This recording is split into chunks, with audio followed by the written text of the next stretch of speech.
So Gideon asked God for proof, and then he asked him again. And God's response, it'll change how you view doubt. In Judges 6, God calls Gideon to save Israel with 300 men against 135,000.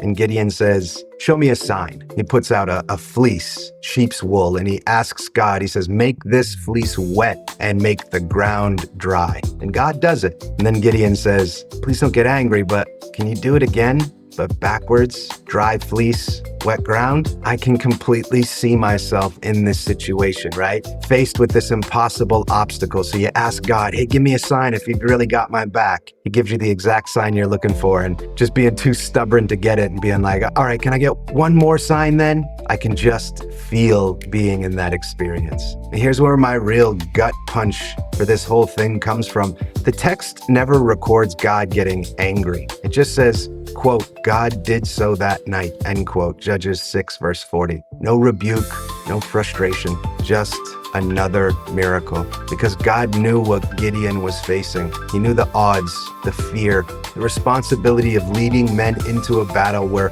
most would die if he got any of it wrong. You know what's wild? This wasn't weak faith. This was responsible faith. Gideon wasn't just testing God because he didn't believe him. He was testing God because he did believe. And he knew one wrong move would cost lots and lots of lives. The biggest decisions, the scary ones, they should make you ask twice. God doesn't call that doubt. He calls it wisdom. If you're asking God for confidence again and you feel guilty about it, I've been there. But look, Gideon asked twice and God answered twice. My friend, your need for reassurance, it doesn't offend God. It positions you to trust what he shows you. I'm Adam. If you enjoyed this content, make sure you're subscribed. Onward, and God bless you.